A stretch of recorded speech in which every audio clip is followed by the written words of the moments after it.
네, 반갑습니다.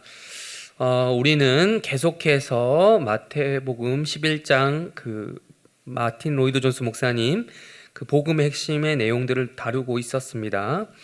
지난주는 그 책에는 나오지 않는 부분 7절부터 11절까지 말씀을 가지고 설교를 했습니다. 바로 12절로 원래 이어져야 되는데 그렇게 했다고 했죠. 그래서 오늘은 원래 12절을 또 해야 되기는 하는데 12절을 우리가 지금 읽지는 않았지만 눈을 잠깐 보시면 12절에 눈을 주시면 이 주요 주제가 천국이라는 주제가 나와요. 천국. 그래서 그 천국이라는 주제, 우리가 지난주 설교에서 마무리할 때도 천국이라는 것을 가지고 마무리했잖아요. 예. 이제 뭐 끝에 천국길이 있다고 했습니까, 제가? 예, 광야길 끝에 천국길이 있다라고 했죠. 그래서 이제 그랬었는데 우리 11절에 그렇게 이제 하면서 마무리했는데 이제 꽃길이 아닌 광야길만 걸었던 그 세례요한처럼 우리도 광야길만 걷자라고 하면서 설교를 마무리했단 말이에요.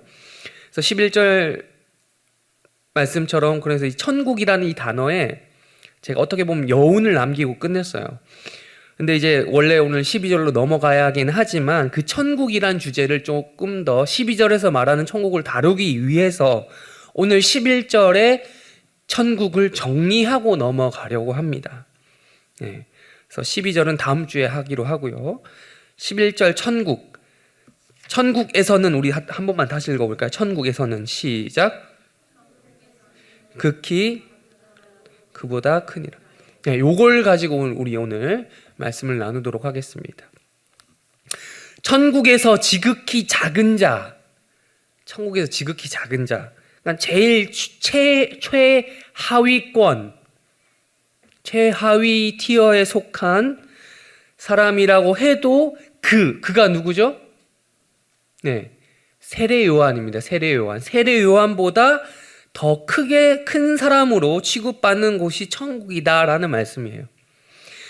지난주에도 말씀드렸지만 세례 요한은 어떤 사람이었습니까? 당시 유대 사회 내에서는 최상위 티어라고, 최상위 극강이라고 이야기를 해드렸죠. 말씀드렸죠. 그러니까 사람이 전혀 살 수 없는 광야에 살았던 사람이라고 했잖아요. 그러면서도 권력자에게 뭐 굽신거리거나 아부하지도 않고 윤리적으로도 심지어 깨끗했으며 청렴결백하게 살았고 뭐 복장도 되게 검소하게 살았고 그랬던 구약 선지자 중에서 그게 거의 끝판왕 선지자라고 했잖아요. 그런 사람답게 또 당당하게 할 말 다 하다가 멋있게 감옥에 갇힌 그런 사람이었습니다. 예. 근데 바로 이런 사람을 그 누구도 건드릴 수 없는 목은 잘라도 그의 그 어떠한 기상이나 뭐 이런 것들은 건드릴 수 없는 그의 평판은 건드릴 수가 없을 것 같았는데 감히 예수님이 이 세례 요한을 건드리셨단 말이에요. 예.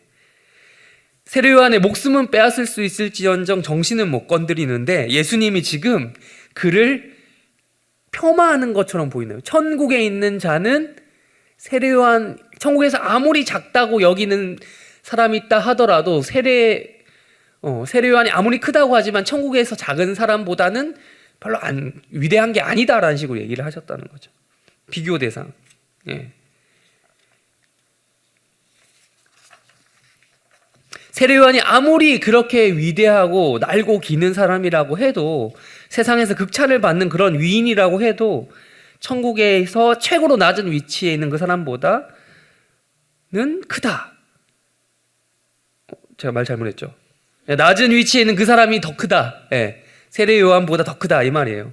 그러니까 이게 여기서 강조되는 것은 세례 요한을 지금 깔보고 낮추고 폄훼하고 폄하하는 게 아니라 그만큼 천국의 수준이 어느 정도냐라는 것을 보여준다라고 우리는 이해하면 되는 것입니다. 예. 천국의 그 스케일을 보시라는 거예요. 그렇다면 이제 이야기하는 거죠. 제가 이 질문으로 들어갑니다. 그럼 천국의 그 끝자락에 있는 그 사람이 이 세상에서 최고의 클래스라고 할 수 있는 세례 요한도 제낄 정도라면 도대체 천국은 어떤 곳이냐라는 거예요. 그렇다면 도대체 천국은 어떤 사람이 들어갈 수 있으며 천국은 어떤 특징이 있냐? 요걸 오늘 한번 보려고 합니다. 여러분, 천국은 어떤 곳일까라고 생각을 해본 적 있습니까? 천국은 어떤 곳일까? 죽고 나면 뭐 알아서 되겠지라고 생각하시는 분이 이 중에 있나요? 예. 뭐 일반적으로 이런 말을 종종 하기는 하는 것 같아요. 아, 천국 가고 싶어. 예. 이런 말을, 그러니까 안 믿는 사람, 나 죽고 싶다라는 말을 하듯이 우리 믿는 사람들 천국 가고 싶다는 말을 할 때가 있어요. 근데 그런 말을 할 때 보면 공통점이 있는데 세상 살기 힘들 때 그런 말을 주로 하더라고요. 예. 현실이 너무 힘들 때 그런 얘기를 많이 해요. 저도 그래요. 저 요즘에 천국이 너무 가고 싶습니다, 여러분. 네. 현실과는 다른 곳이죠, 천국은. 누구나 한번 꿈꿀 수 있는 그런 세상, 행복한 세상. 현실은 이렇게 힘든데 천국은 안 그러겠지 하는 마음. 예. 그래서 사람마다 각자가 생각하는 그 행복이 조금씩 다르긴 하지만 그 행복, 어쨌든 행복이 똑같은 거라고 한다면 그 행복이 최고로 실현되는 곳이 바로 천국이 아닐까 싶어요. 그래서 한 가지 좀 예를 들어서 말씀드리자면 요즘에는 여러분 뉴스가 좀 뜸하긴 한데요. 가끔 보면 이슬람 교도들 있죠. 예, 요즘 좀 뜸하긴 해요. 이슬람도 코로나를 타나 봐요. 예, 밖에서 활동을 잘 안 해요. 그렇게 어려 보이는 젊은이들, 10대나 뭐 이렇게 돼 보이고 혹은 뭐 20대, 30대 이런 젊은 청년들이 왜 그렇게 죽고 싶어서 환장한 것처럼 목숨을 쉽게 포기하고 테러 혹은 총질을 하는 걸까요? 여러분 그것을 이해를 하시겠어요, 여러분? 네. 그들은 그것을 가지고 거룩한 전쟁, 성전, 지하드라는 이름으로 하잖아요. 왜 그런 일을 자행할 수 있습니까? 어렵지 않습니다. 바로 그들이 생각하는 천국 때문에 그래요. 천국. 그렇게 하다가 죽잖아요. 테러하고 총질하다 죽잖아요. 그러면 자살폭탄 뭐 이런 거 하다가 죽잖아요. 그럼 그 사람은 순교자가 되는 거예요. 일단 그렇게 되면 천국에 가잖아요. 죽으면 천국에 간다고 생각하거든요. 가면 어떻게 되냐? 어떻게 된다고 생각을 하느냐? 천국에 가면 많은 과일들이 마음껏 달려있고 그 과일들을 마음껏 먹을 수 있다. 일단 식량 문제가 걱정이 없어요.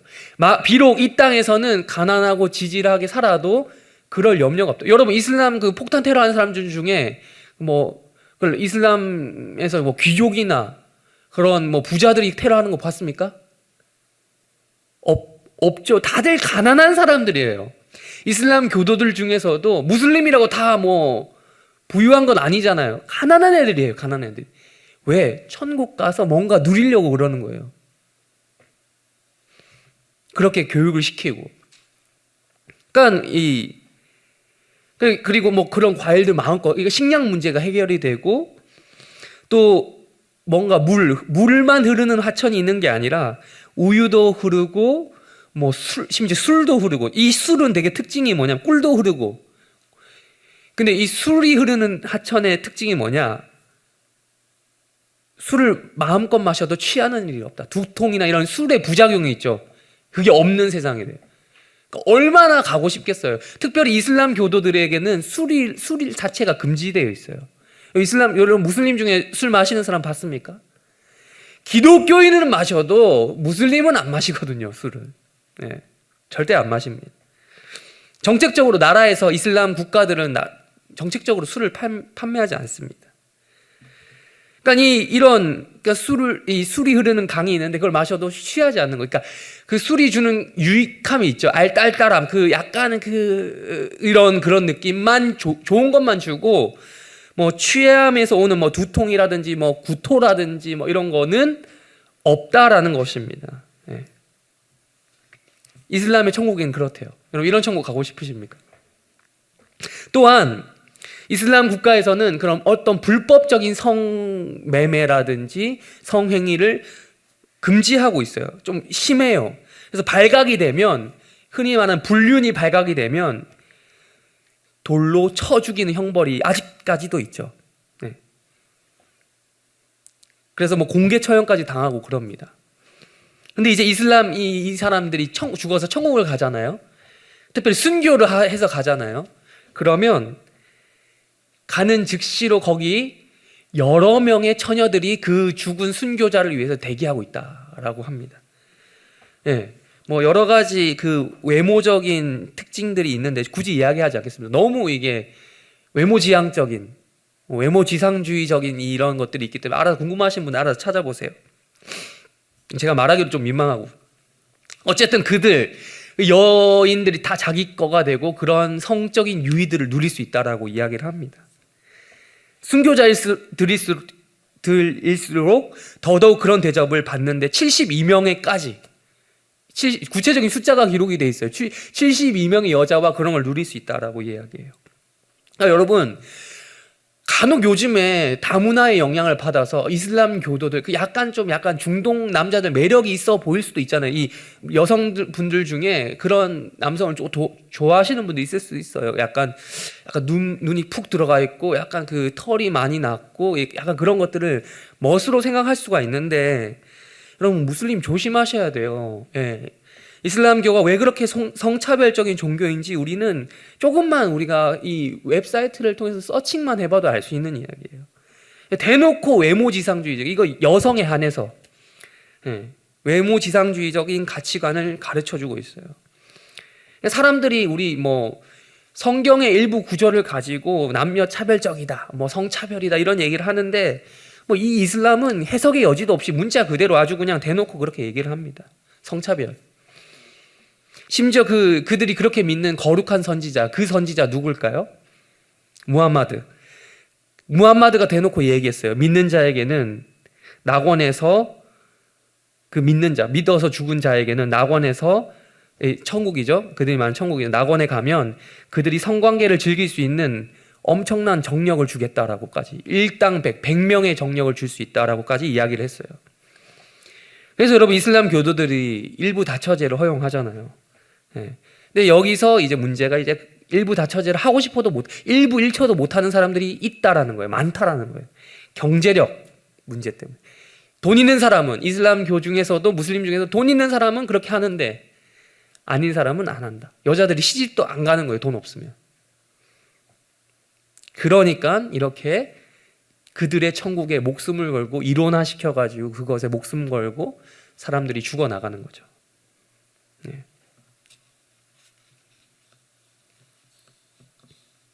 이슬람교는 이슬람교대로, 아닌 사람은 아닌 사람대로 이처럼 누구에게나, 이슬람교 이야기했던 건 그거예요. 누구에게나 다 자기가 꿈꾸는 세상이 있어요. 이 세상 말고, 지금 우리가 살고 있는 이 세상 말고 누구나 꿈꾸는 그런 세상이 있다라는 건 다 공통적인 것 같아요. 게임하는 게 자기가 생각할, 자기 삶에 있어서 게임을 하는 게 최대 행복의 이유가 되는 사람은 하루 종일 게임만 하는 세상이 됐으면 좋겠다. 그게 천국이에요. 반대로 프로게이머들, 여러분 그들의 삶을 아세요? 게임을 좋아하는데 프로게이머들의 삶을 아세요? 그렇게 게임하라고 하면 못해요, 여러분. 진짜로. 밥만 먹고 게임을 하는데 그 사람들의 뭐 인터뷰나 이런 걸 본 적이 있는데 진짜 즐기면서 하는 사람은 몇 안 돼요. 있긴 있는데 정말 몇 안 돼요. 프로게이머들 중에 게임 중독자가 거의 없어요. 반대로 그런 거죠. 프로게이머들처럼 하루 종일 게임하는 게 일인 사람, 힘든 사람은 그걸 안 하는 것이 천국일 거예요. 또 엄청나게 고된 노동에 시달리는 사람은 일을 안 하고 먹고 살 수 있는 세상이 천국이겠죠.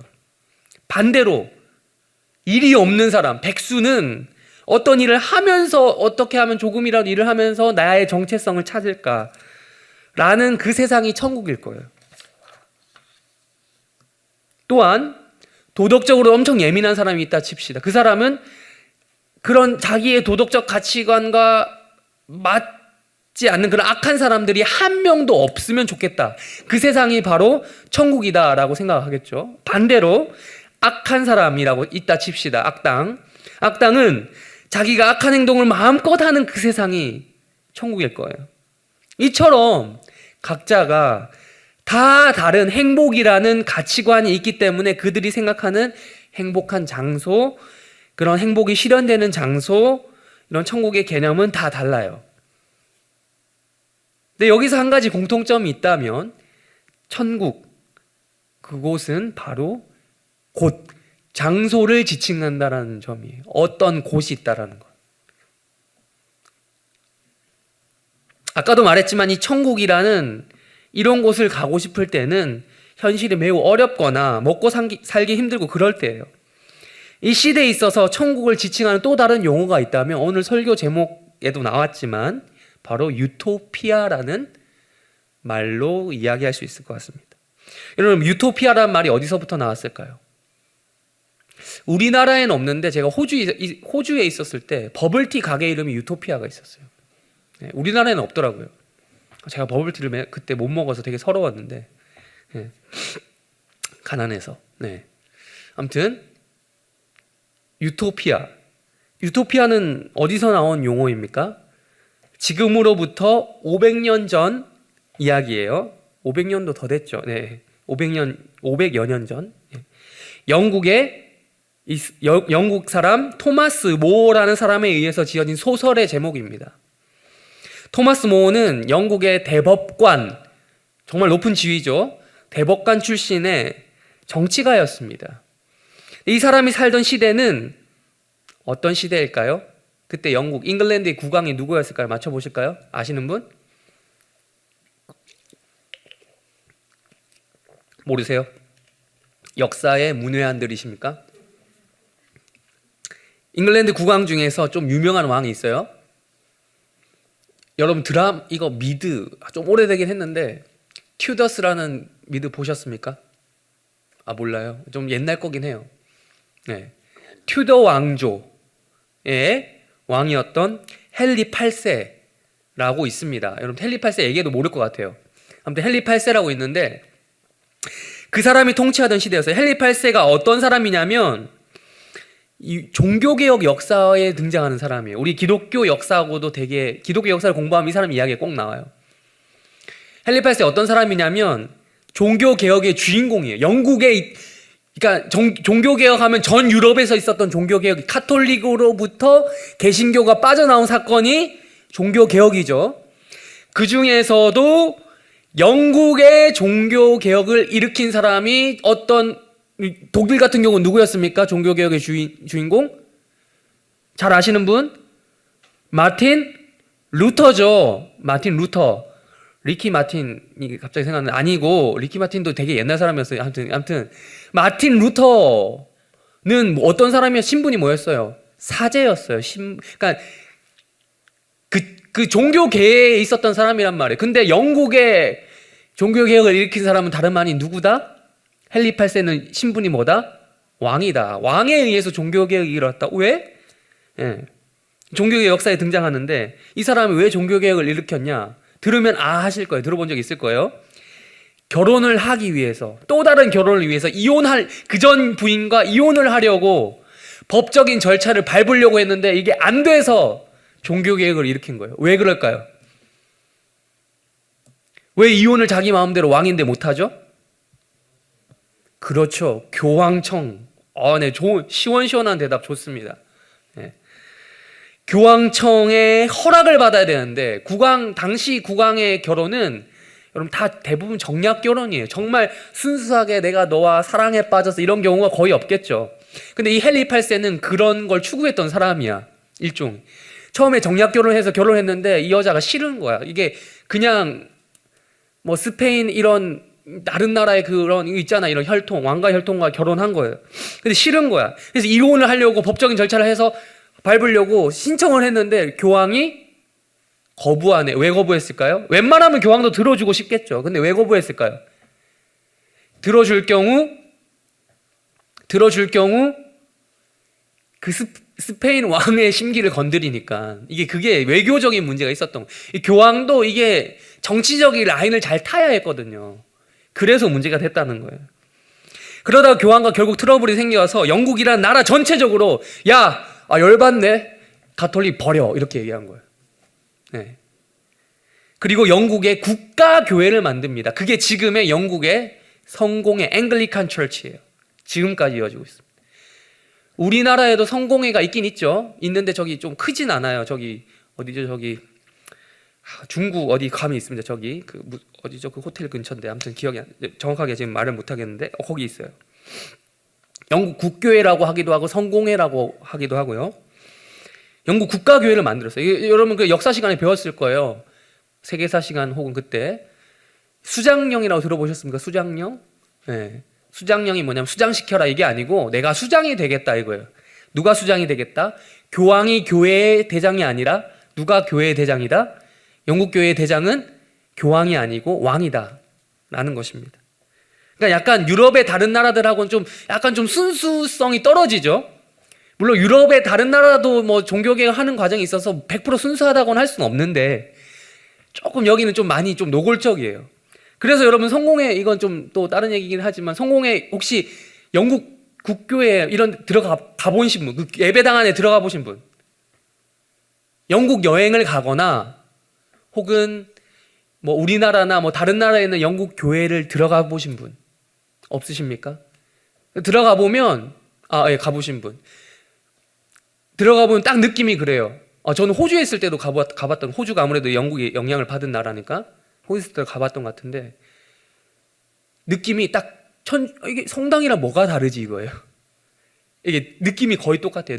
향 냄새도 비슷하고 되게 복잡한 구조물, 딱 예배당에 이 성당에 들어가면, 교회 안에 들어가면 되게 복잡한 구조물이 많잖아요. 성당에 가면 비슷해요. 그러니까 스타일이 거의 바뀌지 않은 거예요. 이 헨리 8세 때 잉글랜드의 가톨릭의 한 명을 꼽아라 하면 바로 이 사람 토마스 모, 이 사람인 거예요. 유토피아를 지은 토마스 모입니다. 근데 이제 이 이혼 사건이 있기 전만 해도 이 둘이 되게 절친이었대요. 정말 친했대요. 헨리 8세랑. 그래서 그 사람이 대법관까지 할 수 있었겠죠. 대법관 하면 거의 뭐 왕까지는 아니지만 왕과 비슷한 권력이 있는 사람 아니겠습니까? 그래서 이 사람이 신실한 가톨릭 교도였기 때문에 영국 내에서 종교개혁의 영향을 받았던 그 개신교도들이 있었을 거 아니에요. 그때도 조금씩 생겨났거든요. 종교개혁을 따르는 사람들이 영국에도 있었어요. 뭐 옥스퍼드의 교수들, 케임브리지의 그런 교수들, 신학 교수들이 이제 그런 사상들을 받아들이기 시작하니까 그들을 체포해서 감옥에 가두고 많이 죽였어요. 화형시켰어요. 법관으로서 땅땅땅 한 거예요. 근데 이제 아까 말했다시피 이혼 사건 때문에 둘 사이가 완전히 틀어진 거예요. 신실한 가톨릭 교도로서 헨리 8세 이혼을 지지할 수 없었던 겁니다. 교황의 말을 들어야 했기 때문에. 인정하지 않았던 거예요. 근데 이제 이 사람이 적극적으로 반대했던 건 아니지만 어쨌든 헨리 8세한테 찍히게 돼서 어떻게 됐냐면 결국 반역죄에 고발되고 57살에 참수형을 당하게 됩니다. 참수형. 근데 이제 이 사람이 뭐 참수를 당하긴 했지만 이 유토피아란, 우리의 관심은 이 사람의 인생보다 이제 아무래도 유토피아니까, 이 소설이니까 이제 이게 언제 쓰여졌냐? 잘 나가던 38세 때, 38살 때 자신이 꿈꾸던 이상적인 세상을 바라보면서 썼던 소설책이 바로 유토피아입니다. 그렇다면 여러분, 유토피아는 어느 나라 말일까요? 유토피아는 어느 나라 말일까요? 유토피아는 영어가 아니고 그리스어입니다. 그리스어. 라틴어 얘기하시죠. 네. 그 당시 이제 라틴어랑 이 고대 그리스어가 이제 가장 유명한 언어이긴 했어요. 학문적인 용어. 근데 그리스어입니다. 유토피아는 두 가지의 합성어예요. 우라고 읽기도 하고 유라고 읽기도 하는데 우 플러스 토포스의 합성어인데 우는 부정어예요. 영어로 하면 not. 그리고 토포스는 장소라는 뜻이에요. place, 장소, 곳 이런 뜻이에요. 즉 어떤 말이죠? 유토피아를 합치면 없는 곳이에요. 그러니까 언어가 지금 말장난하는 거 아시겠어요? 없는 곳. 이 세상에 존재하지 않는 장소라는 말이에요. 왜 그렇다면 이 유토피아란 말이 붙었는가? 줄거리를 짧게 얘기해드리겠습니다. 유토피아는 1권과 2권으로 구성이 되어 있는데 1권은 당시 영국 사회의 정치, 사회, 체제의 모순을 이야기합니다. 그걸 비판하는 거예요. 1권부터 말씀 잠깐 드릴게요. 1권에 보면 재미있는 이야기가 나옵니다. 현실 정치를 혐오하는 사람들의 이야기가 나와요. 그 당시 현실을 얘기하는 거예요. 평화보다도 전쟁을 즐겨하는 왕들을 디스해요. 그러니까 그 왕들이 뭔가 국민들을 위해서 하는 게 아니라 영토를 넓히기 위한 그 목적 자체로만 전쟁을 한다는 거예요. 뭐 이렇게 정말 우리 국민들의 목숨을 지키기 위해서 하는 전쟁이 아니라 왕들의 개인적인 욕심 때문에 그렇게 한다는 거. 많은 사람들이 죽어나가고 있고 여러분 전쟁하는데 돈 엄청 쓰는 거 아시죠? 돈 엄청 써가면서까지 그렇게 하는데 한다라는 거예요. 왕의 자존심과 개인의 야욕을 위해서. 그리고 그렇다고 해서 그 밑에 왕의 신하들은 괜찮으냐? 아니에요. 권력과 돈과 출세를 위해서 그 왕 밑에 빌붙어서 아첨만 한다라는 거죠. 그래서 이 사람의 어떻게 결론을 내리냐면 현실 정치에 참여하는 것은 안 된다. 부정적인 입장을 보입니다. 또한 한 가지 더 재밌는 이야기가 나옵니다. 거지와 도둑이 생기는 이유에 대해서 이야기를 하는데요. 당시 영국 사회의 그 수준이 어땠냐면 법이 어떤 수준이었냐면 도둑질만 해도 교수형을 당했어요. 근데 이제 도둑이 그러면 도둑이 없어질 줄 알고 그랬겠죠. 근데 도둑은 없어지지 않았어요. 왜? 근본적인 이유를 해결하지 않았기 때문에. 생계수단 없으면 도둑질이라도 하는 거예요. 이래서 죽고 저래도 죽으면 도둑질이라도 하고 안 걸릴 수 있다는 가능성 가지고 한다는 거죠. 근데 그런 구조적인 해결책 없이 무조건 도둑을 사형시켰다라는 겁니다. 이래서 사회적인 문제가 또 하나, 이 도둑들이 많이 나오게 된 이유가 또 있는데요. 그 당시 인클로저라는 현상이 있었어요. 인클로저. 좀 어려운 말인데, 영어죠. 울타리를 치는 현상, 인클로저가 울타리를 치다 뭐 이런 뜻인데, 왜 울타리를 치는 현상이 있었느냐?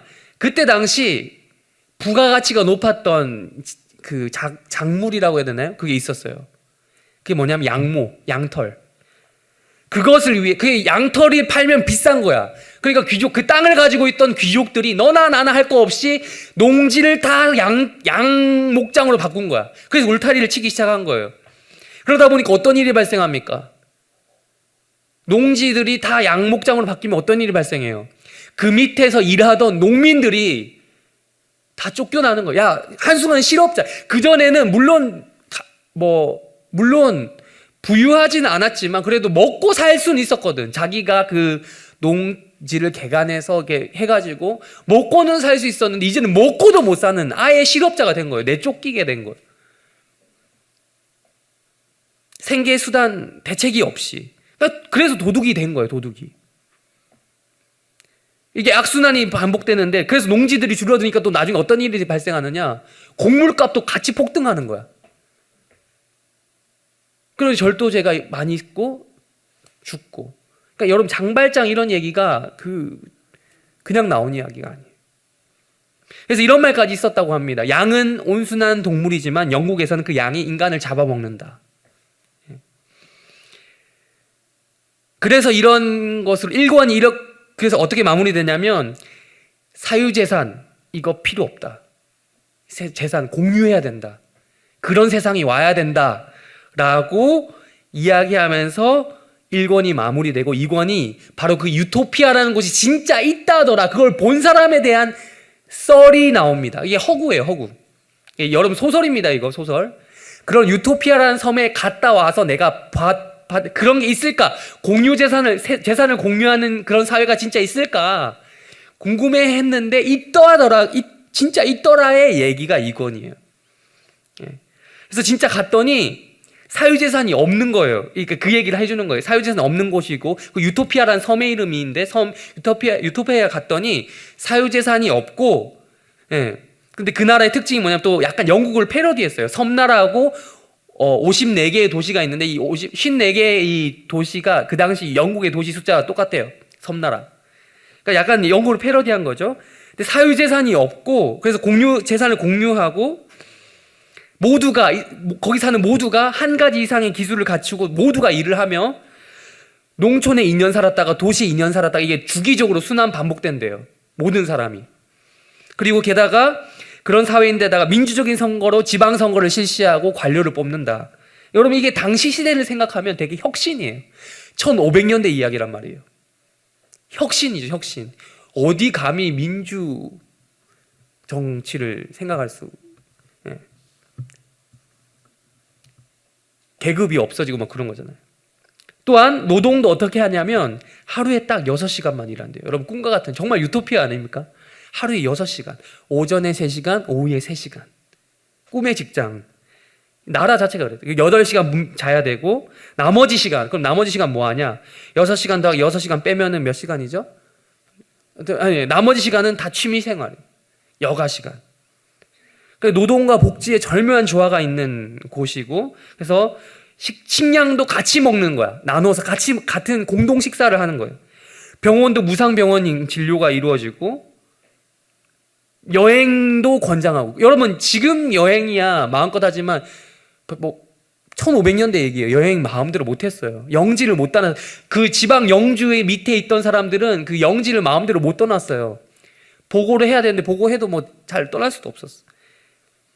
또 이곳은, 이 유토피아라는 것은 화폐가 필요가 없었어요.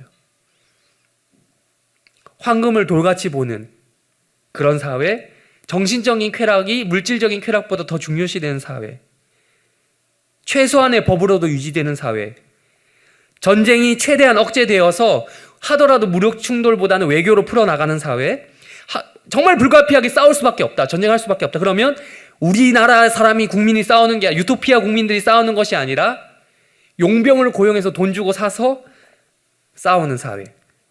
종교, 신앙의 자유가 있었고요. 다른 종교에 대한 관용이 있는 사회. 다른 종교를 비난하면 추방당하는 사회. 여러분, 유토피아, 이런 세상이에요. 제가 무슨 정치적인 공약을 얘기하는 것 같은 느낌이 드는데, 유토피아가 이런 사회였다라고 이야기를 하는 겁니다. 제가 지금 유토피아 줄거리를 다 이야기했어요. 벌써 끝났어요. 여러분, 안 읽어도 됩니다. 여러분, 진짜 이런 세상이 있을까요? 말 그대로 유토피아예요. 유토피아 어떤 곳이라고요? 단어를 바꾸면 없는 곳. 무토피아죠, 무토피아. 우리 유토피아 하면 또 생각나는 이 현대에 영향을 미친 유토피아 사상이 영향받은 사회주의 이론이기도 하죠. 흔히 이제 우리 사회주의 이론을 이야기할 때 유토피아를 꿈꾼다 이렇게 이야기하잖아요. 마찬가지. 그래서 사회주의 사상이 처음 등장했을 때 사람들이 열광했어요. 왜? 이유 없는 그건 없어요. 영국 사회가 그랬던 것처럼, 영국 사회가 그러니까 유토피아라는 그게 나왔던 것처럼, 당시 사회가 힘드니까 다수의 대중들이 그런 그런 독재자나 이런 밑에서 봉건제에서 이게 압박을 받고 살아가니까, 그러니까 사회주의 이론이 유행을 했던 거예요. 이유 없는 무덤은 없습니다.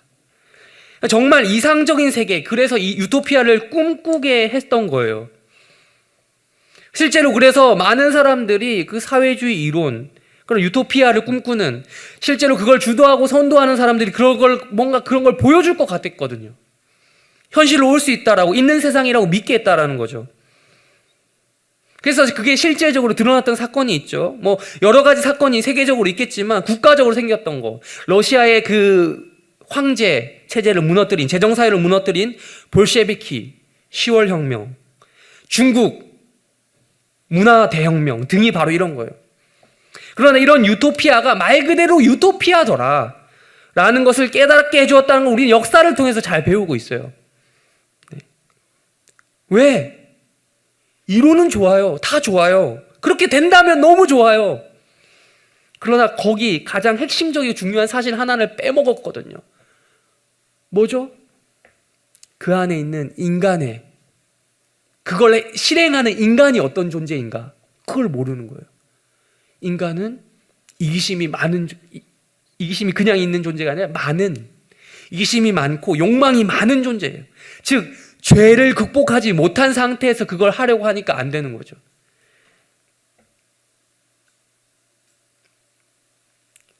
하나님께서 무한하신데, 우리 하나님 무한하시잖아요. 그 무한하신 하나님의 특징을 닮아서 그런지 인간도 죄의 욕심이 무한해요. 그래서 여러분, 완전 평등한 세상, 욕심이 그렇게 무한한데 평등한 세상이 가능하겠습니까?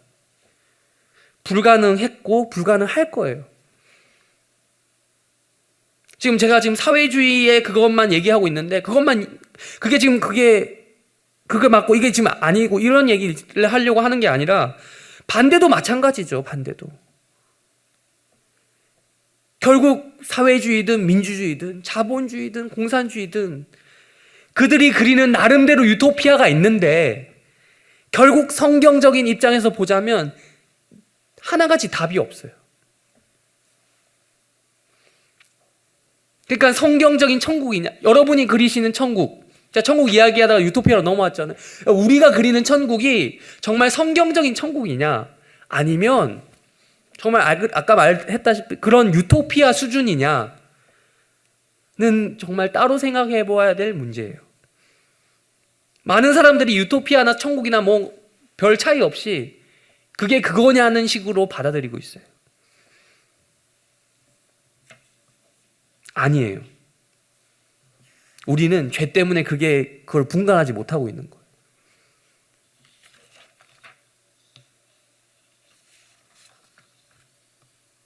우리는 천국을 바라고 있지만, 어쩌면 우리는 천국이라는 것을 바라고 있지만, 기독교인으로서 천국에 가고 싶다고 말을 하고 있지만, 그 천국이 하나님이 원하는 세상이 아니라 인간 스스로가 원하는, 내가 원하는 유토피아를 그리고 있을지 모릅니다. 자, 그렇다면 제가 이것도 아니고 저것도 아니고 이야기했는데 어쩌라는 것입니까? 대안을 내놓아 드려야 되는데. 그래, 오늘 말하고자 하는 마태복음 11장 11절의 천국, 그곳, 그 장소, 그 땅은 어떤 곳일까요? 이 천국에 대해서 이제 지금 오프너를 한 거예요. 한 건데 이걸 다 할 수 없어요. 너무 방대한 이론이고 할 수 없습니다. 근데 오늘은 시간도 없고 하니까 어쨌든 오늘 단지 이 천국의 원조, 하나님 나라의 원조. 여러분, 천국과 하나님 나라 똑같은 말입니다. 이게 성경에서 천국이라고 하기도 하고 하나님의 나라라고도 하는데 똑같은 말입니다. 예. 이게 이 하나님 나라, 천국의 원조, 오리지널이라고 할 수 있는 구약에 있었던 이스라엘, 그 나라가 천국의 원조란 말이에요. 그 나라를 통해서 특별히 오늘 이제 말씀을 찾을 건데요. 레위기 25장을 통해서 그 장소, 그 토피아, 그 땅이 어떤 곳인지 조금 더 보려고 합니다.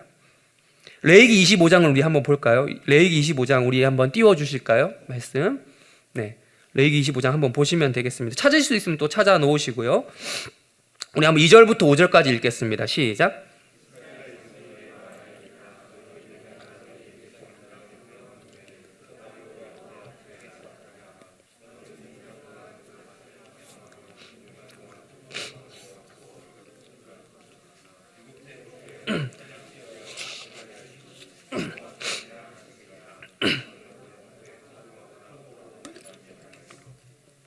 네. 네. 레위기 25장은요, 안식년에 관한 법을 설명하는 장입니다. 구체적으로 보자면 그 안식년은 그 땅, 히브리어로 에레츠에 관한 법입니다. 땅이에요, 땅. 이것도 장소, 땅. 이 땅을 1년 동안 쉬게 하는 법이 안식년 법입니다. 그러니까 몇 년마다 한 번 쉬느냐? 몇 년마다 1년 쉬냐? 7년마다. 이 안식년법은 출애굽기 20장에서 선포되었던 법이 있죠. 안식년보다 좀 더 앞선 짧은 주기 7일 뭐죠? 안식일 법의 확장판이라고 보시면 되겠습니다. 안식일법이 사람과 관련되고 사람 보고 쉬어라, 너 쉬어라고 했던 법이라고 한다면 안식년법은 뭐와 관련된 법? 땅과 관련된 법이에요. 왜냐하면 땅도 쉬어야 사람도 쉴 수 있습니다. 여러분, 레위기가 지금 쓰여진 시점은 아직 가나안에서 가나안 들어가서 가나안 땅에 정착하던 시기가 아니에요. 광야를 돌던 시기입니다.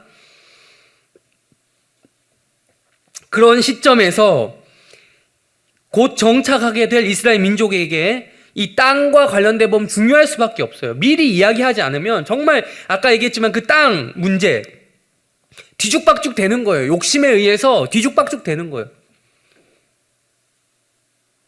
이스라엘 민족이라고 해서 우리보다 경건의 수준이 높습니까? 아니죠. 똑같은 인간이었습니다. 유목민 출신인 이스라엘 민족은 이제 가나안 땅에 정착하면 농사 지으며 땅을 가지고 살 거예요. 그 전까지 땅을 가져본 적이 없거든요, 이 사람들은. 그러니까 이 법이 필요한 거죠. 그들에게 땅이, 토지는 그들의 생존 수단이 될 것입니다. 그래서 이제 가나안 땅을 정복하게 되면 지파별로 다 이제 나누게 돼, 분배가 되잖아요. 또 가문별로 거기서 또 세분화될 것이고 가족별로 분배가 이루어질 것인데, 즉 이렇게 모든 사람의 생계와 필수적으로 연관될 이 토지를 어떻게 관리해야 되냐라고 하나님께서 개념을 잡아주시는 부분이 안식년 법입니다. 하나님의 명령에 따라서 반드시 이 안식일에는 7일에 한 번씩 쉬어야 했습니다. 마찬가지로 하나님의 명령에 따라서 7년에 한 번, 1년은 반드시 쉬어야 했습니다. 여러분, 쉼과 안식이 없으면 반드시 고장나게 되어 있어요. 어딘가는. 하나님이 이 땅을 설계하신, 이 세상을 설계하신 원리가 그래요. 당장은 티가 안 날지 모르겠어요. 오늘 예를 들면은, 난 요즘에 너무 바빠 하면서 빨간 날 없이 파란 날만 계속된다고 칩시다. 그걸 몇 년 동안 하고 있었다 칩시다. 젊음의 힘으로 이겨낼 수 있을지는 모르겠지만 그게 정말 계속 갈 수 있을까요? 일만 하는 인생, 쉼이 없는 인생, 돌아갈 수 있을까요? 지금 당장은 티가 안 날지 모르겠지만 언젠가는 티가 나게 되어 있습니다. 인간도 쉬어 주어야 일의 능률이 올라서 생산력이 높아지는 것처럼 땅도 쉬어 주어야 그 땅의 토질이라고 하죠. 토질이 다시 회복되고 생산력이 높아집니다. 사람의 주인도 누구고? 하나님이시고, 땅의 주인도 누구고? 하나님이십니다. 그러니까 하나님이 쉬라고 하면 쉬어야 되는 겁니다. 우리 레위기 25장의 8절부터 10절까지 한번 또 볼까요? 8절부터 10절까지 시작.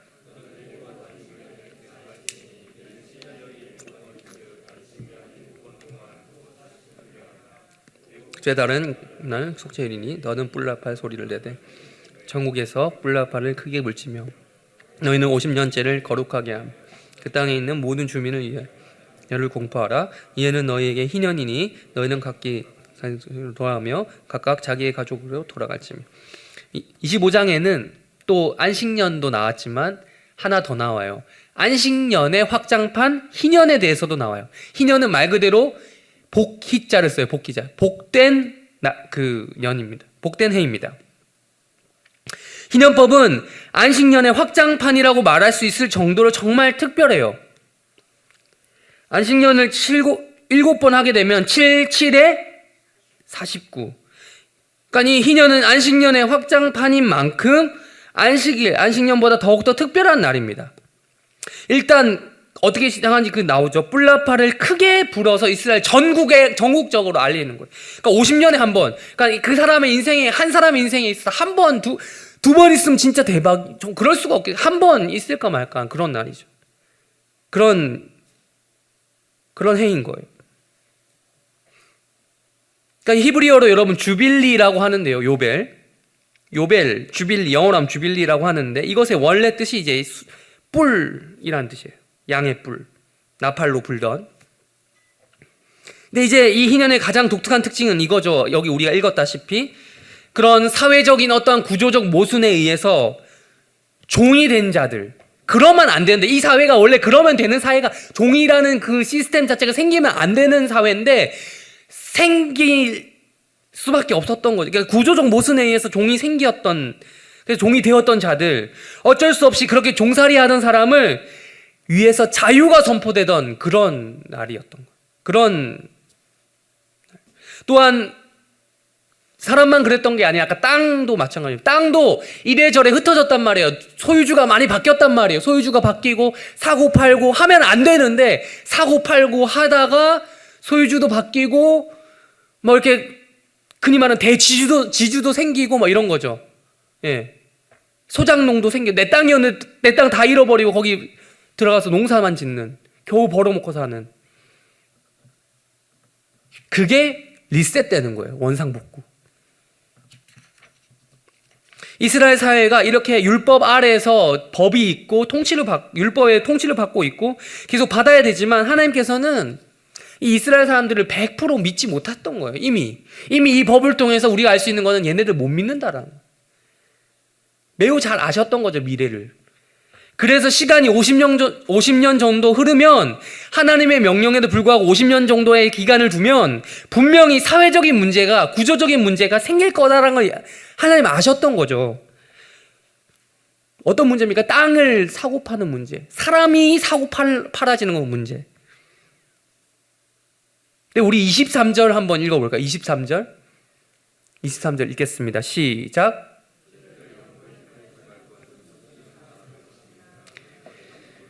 동거한자로서 나와 함께. 하나님 뭐라고 단호하게 얘기하셨습니까? 땅은 사고 파는 게 아니다. 하나님 거라서. 55절 읽겠습니다. 55절 시작.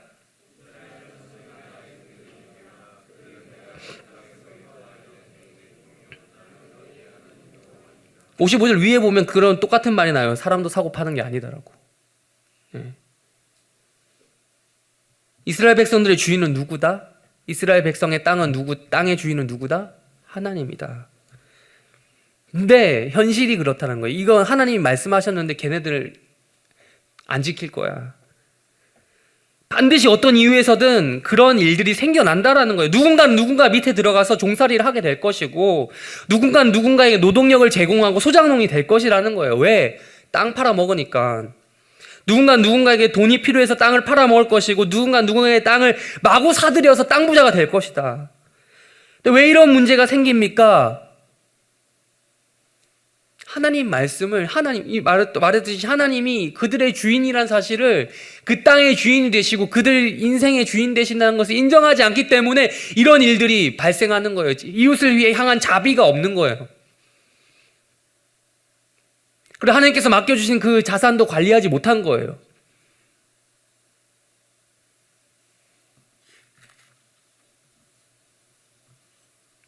불안하죠. 그렇습니다. 하나님을 주인으로 모시지 못하니, 하나님을 그들의 주인으로 인정하지 않으니 불안하죠. 그러니 안식일을 지키지 않죠.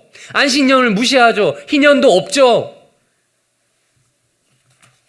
끊임없는 반복되는 노동 속에, 끊임없이 반복되는 그들의 인생 속에, 안식 없이 반복되는 인생 속에 삶이 망가지는 거예요. 뒤틀리는 거예요. 구조가 어그러지는 거예요.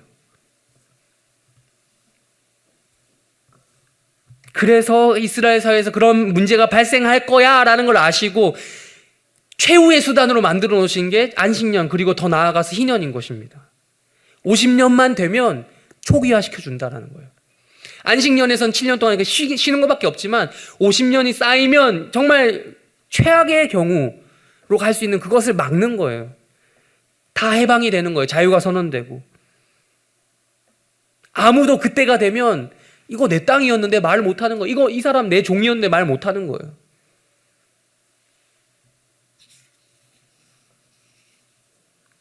하나님께서는 이렇게 안식일, 안식년, 희년, 이 3단 시스템을 통해서 하나님만이 그들, 이스라엘 백성들의 생존의 유일한 근거가 된다라는 것을, 그들의 모든 것 되신다라는 것을 알리고 싶으셨습니다. 이게 이 안식이 기본적인 시스템인 거예요, 이스라엘에. 왜? 하나님께서 왜 이렇게 안식을 주어가면서까지, 일 못하게 하시면서까지 이런 구조를 만들기를 원하셨습니까? 26장 12절인데요. 26장인가요? 25장인가요? 제가 헷갈리네요. 26장입니까? 나는 너희 중에, 함께 읽겠습니다. 시작. 나는 너희 중에 행하여 너희의 하나님이 되고 너희는 내. 요거 여러분 출애굽기나 이거 읽어보시면 자주 나오는 이야기예요. 모세오경, 그 창출래 민신수에 정말 자주 나오는 말이에요. 요 목표 때문에. 이게 땅과 관련된 법들, 안식일, 안식년, 희년을 지키게 하는 목표는 바로 이거예요. 이 땅, 가나안이라고 하는 이 하나님 약속하신 땅에서 얻어야 될 가장 귀중한 가치는 뭐냐? 바로 여호와 하나님이 우리의 하나님이 되는 것입니다. 그리고 우리가 하나님의 백성이 되는 것입니다. 안식일, 안식년, 희년 이 3종 시스템을 지키면 그 땅에 살면서 천국, 하나님이 우리 하나님 대심으로 주시는 복, 천국의 복을, 하나님 나라의 복을 경험할 수 있다라는 거예요.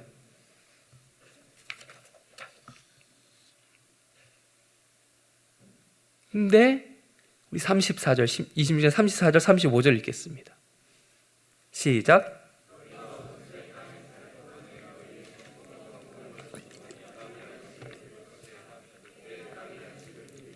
너희가 그 땅에 거주한 동안 쉬지 못하였으나 그 땅에 항무할 때는 쉬지 계시겠.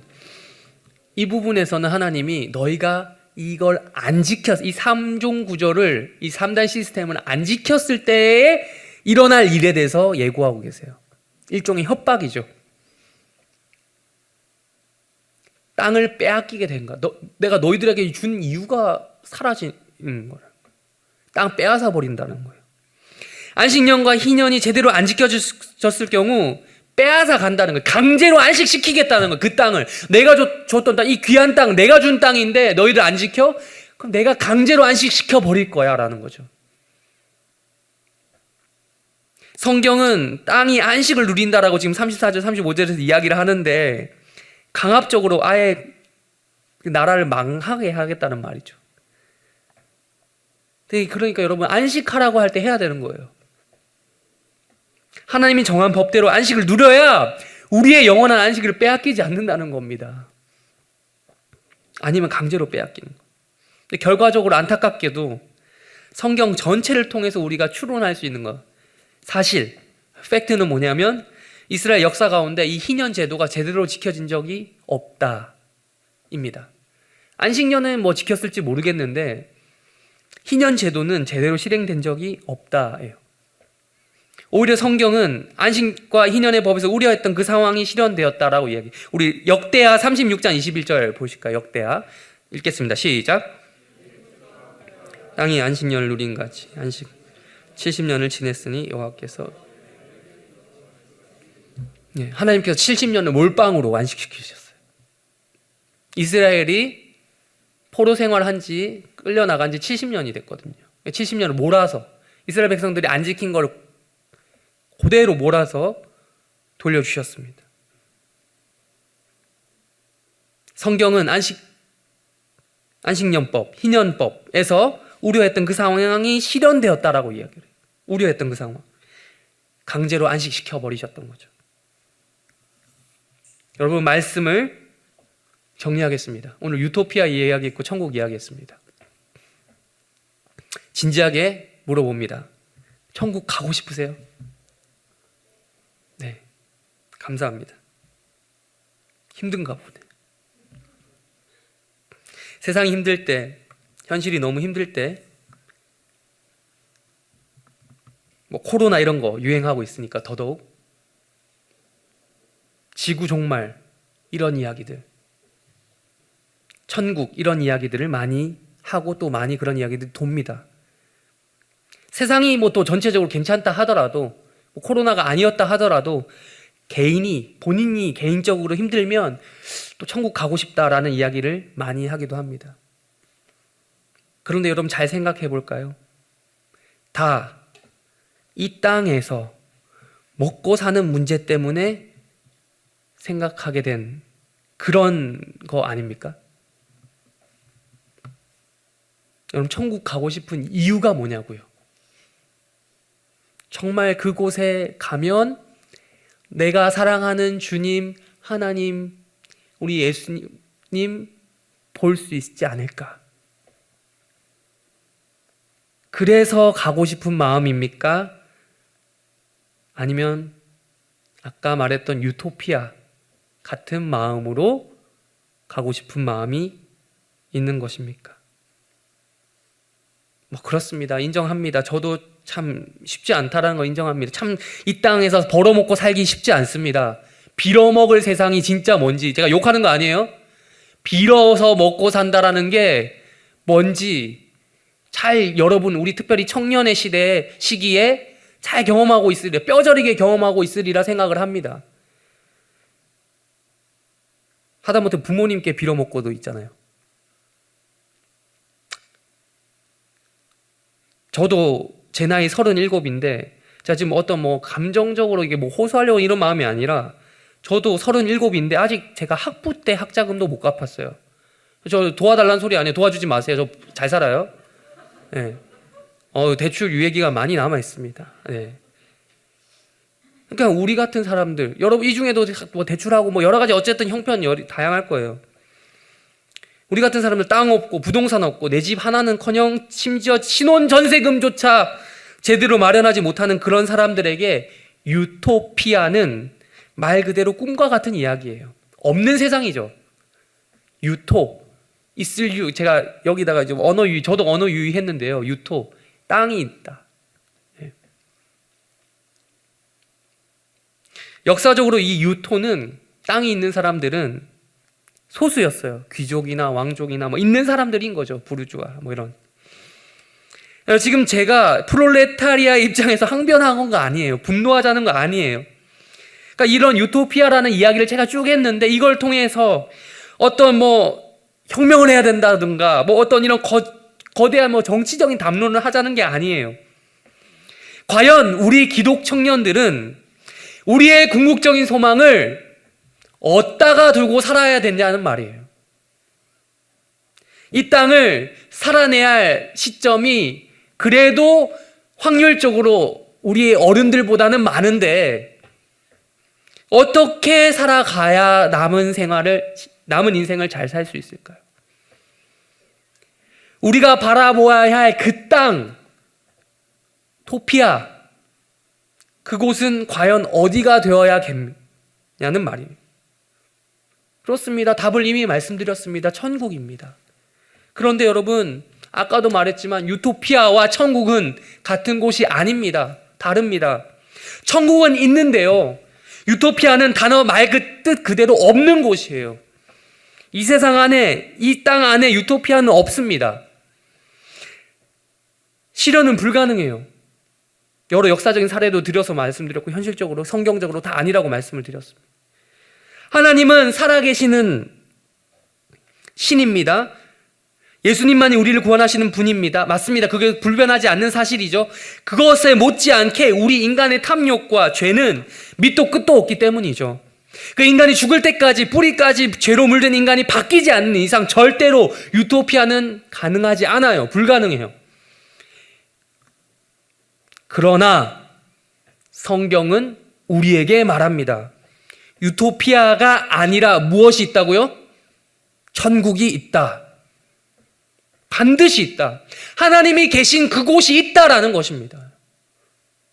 죄가 없는 곳이 있다라는 거예요. 이 세상엔 죄가 가득 차고 이 세상 그 어디에도 죄가 없는 곳은 없지만 내 속에도 죄가 있지만 지금 예배를 드리고 있는 내 마음속에 한켠에도 죄가 자리하고 있지만 죄가 없는 단 한치라도 죄가 있을 수 없는 그 영역이 있는데 바로 그곳이 천국이라는 거예요.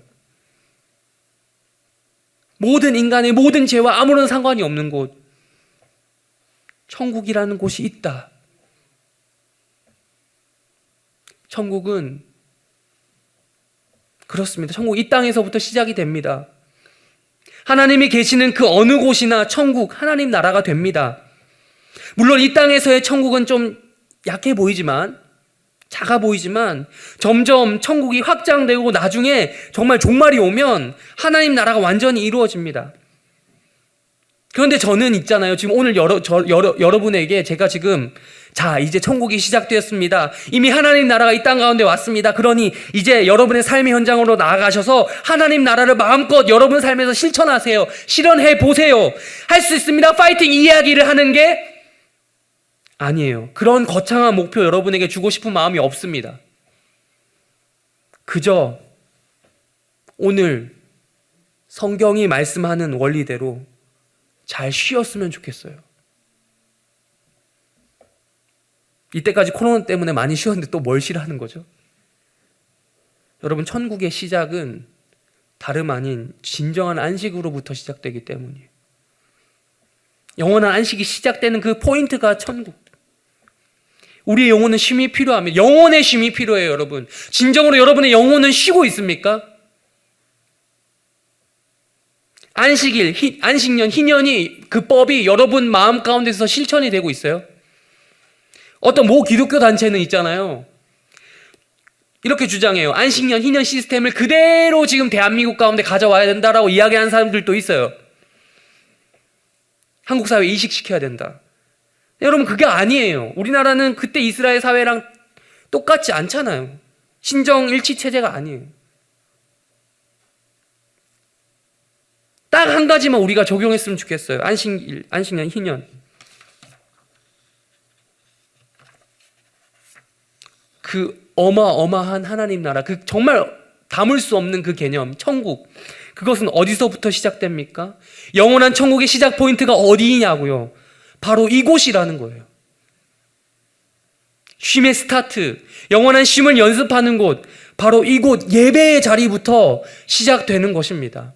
그래서 안식일을 기억하여 거룩히 지키라고 했을 때 여러분 머릿속에 뭐부터 떠오릅니까? 우리가 잘 알지만, 아, 교회 가야지, 예배 드리는 날이야, 그것부터 생각하잖아요. 모두 하던 거 멈추고 하나님 앞에서 예배를 드리십시오.